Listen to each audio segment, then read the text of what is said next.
Good day, it's Gene Inger with a noon hour comment. In the middle of the noon hour, we have the market a little bit on the defensive. It will probably try to come back towards the 2 o'clock balloon, but it's unlikely that it will do anything particularly impressive as it is now on hold ahead of the Friday jobs number, where if that number comes out in a solid way, people will be happy. The politicians running for re-election in the current regime, if you will be pleased. But on the other hand, the market may not be pleased because that will reinforce Chairman Powell's desire to be stronger than apparently the overall FOMC in terms of maintaining higher for longer with respect to interest rates.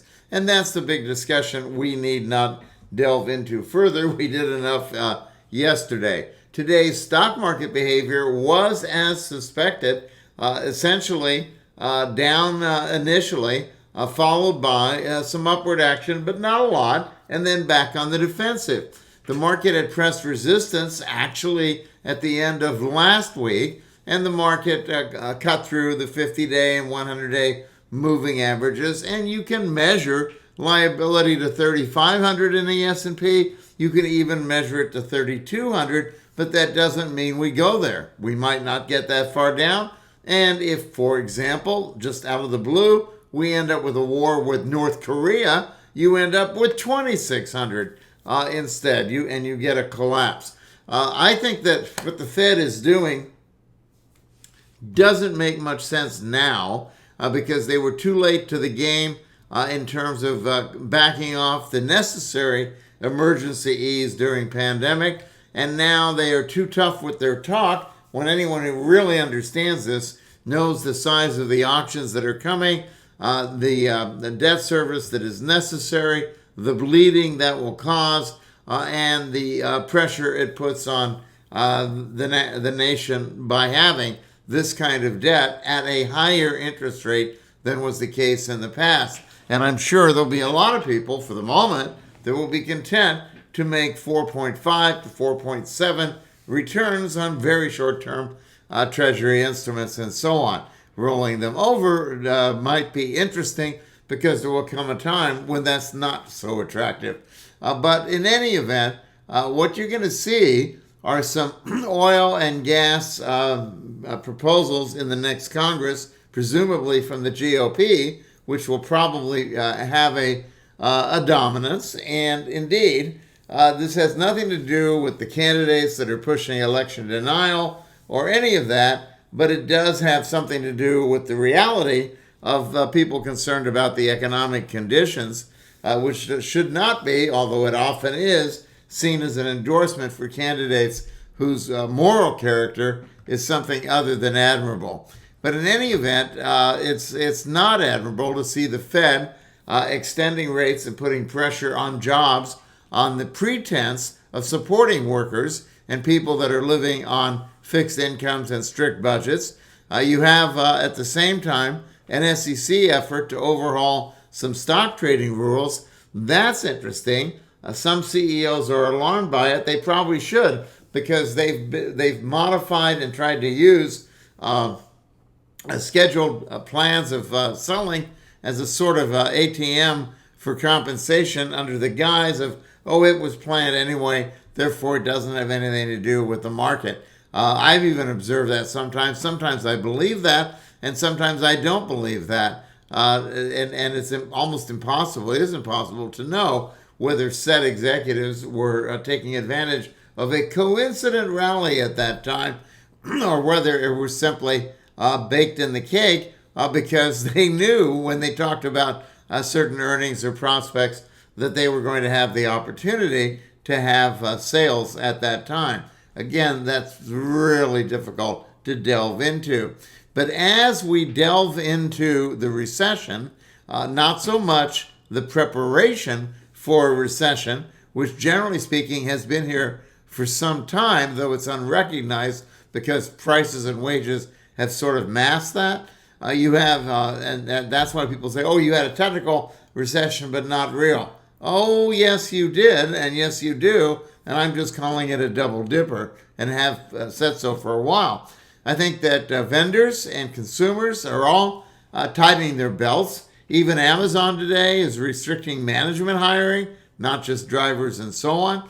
They're focused on strategic spending only where necessary and in the most critical projects, and that makes some sense. And if you look at exports, the prices have increased while the order level has decreased. But a lot of that has to do with certain commodities and certainly plumbing, flooring materials for housing, adhesives, door hardware, doors themselves for that matter, where they are imported. The housing decline in this country is contributing to the sell-off.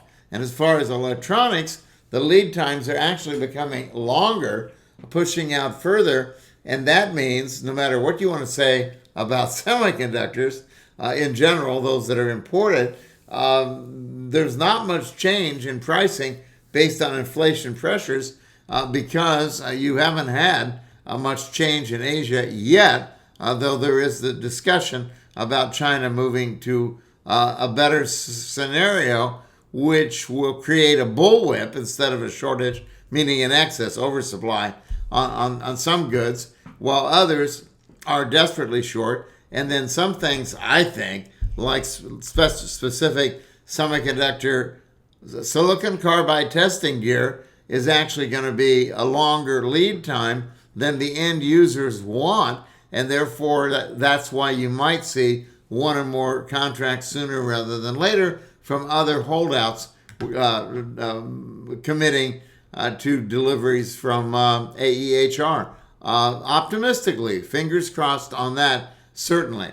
But meanwhile, the services survey overall painted a concerning picture as we move towards year end. And with the market, there's nothing that much unusual going on. The paradigm is known, and people are concurring about the downside risk. And some that are in mega caps are acknowledging that they are overweight in such stocks. But, what are they going to do? It's that time of year. The market is vulnerable to an accident. The Fed is acting as if the economy was overheating rather than actually contracting in terms of many people's daily lives. And I think the data will support that. And the data may cause a pivot that will not necessarily be pre-announced, but that was slightly detectable in yesterday's statement. And then, of course, came the whipsaw as the chairman started talking. So in any event, there's a whole lot here that is pending.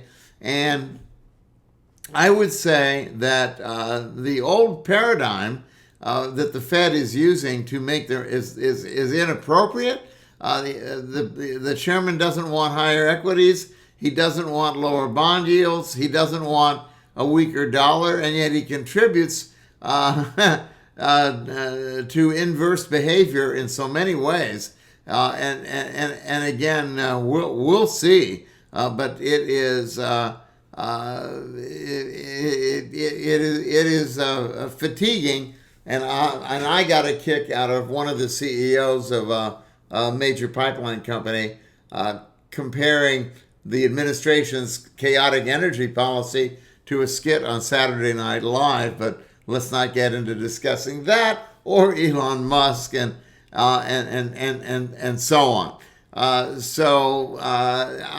suppose that a survey that showed that only 18% disagreed that the Fed should issue more additional stimulus checks to tackle inflation is an indication, dare I say, of economic ignorance among a fairly sizable majority of average Americans. I don't understand.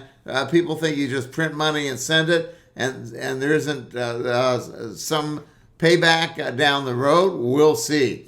Labor costs are up by the most in 40 years, but productivity is really barely rebounding and is pretty darn weak when all things are considered. And I think that matters. And I don't know how big the debt disaster is, but I don't, But I think the Fed knows what they're facing, and I think the Fed behind the scenes, that's why the statement may be different from the chairman's remarks, is prepared to change direction to buy time if they need to. And maybe that's why the market is relatively stable. But I thought today that it would rebound somewhat. S&P is down 16 handles, but look at this New York tick figure at the moment. It's a plus 430. It was minus 600 moments ago. So you're starting to get the post-lunch hour rally starting early, which often means it's going to happen. Although I would be surprised if it goes too far ahead of the jobs number tomorrow. You've got about 300 net declining issues on the big board, with the Dow down 18, the transports down up 209, and the New York Composite up 6 points. The VIX down about a half a point, and the Russell down over 3, but again rebounding. 4.16 is where we are on the 10-year, 4.18 on the 30-year, up 1 to 2% on each one. Dollar index up 160, pretty strong at 112.80. Bank stock index down 128. Bitcoin flat. NDX is down 104. NASDAQ is down 84. Semiconductor index down 9 and coming back some, while you have the oil index up 45 and crude oil down 112, while GLD is down 0.98 and silver is up 13 cents. Individual stocks are generally mixed. It's a summer market. Some are up, some are down, but most are off their lows. Like Apple, down 460 at the 140 level. I think people are scared to buy it here, and they probably should be, even if it does rebound. Look where it is stuck the most and committed the most, China. AEHR up 54 cents at 1838. USA, silicon carbide burn-in, got down to 1760. It's 75 cents above that now. There's a little declining tops from yesterday. If you take this out and you punch this another 30 cents, you might run some shorts and take it up into the higher 18s. No assurance, but that would be interesting to see. Amazon down 140. Boeing is up 9.5. AMD is up 2.5. Canoe is up a penny, and we await production information coming from them in the near future. You've got a little LightPath up a couple pennies, but there's no volume in it, only a few thousand. At some point there might be. That would change the complexion, but I think people are jittery about their quarterly report, which will reflect the fact that they had to shove shipments forward, but they didn't clarify exactly whether it would be into the same or next quarter. I think they said next. REE, I'm looking at tiny stocks, 58 cents unchanged, also with potential news surrounding a partnership maybe to operate out of their a new center in their Coventry Integration Center, they call it, England. And you've got Skywater, the domestic semiconductor, up 17 cents at 801, and there again, declining tops, little rising bottoms, possibility of punching here. It's very thin. If you do trade the stock, and it can be traded, I would suggest limit orders because it's only traded, for example, a day, 46,000 shares, and this is one that eventually can zoom to a higher level. You've got Tesla trading up $1.80 today. Texas Instruments giving back 49 cents after relatively better performance than others. And finally, Wolfspeed up 235 in today's trade and moving higher. You've got S&P to wrap this up, down 9 handles, and the New York tick, wow, plus 1,000. Back later. Cheers.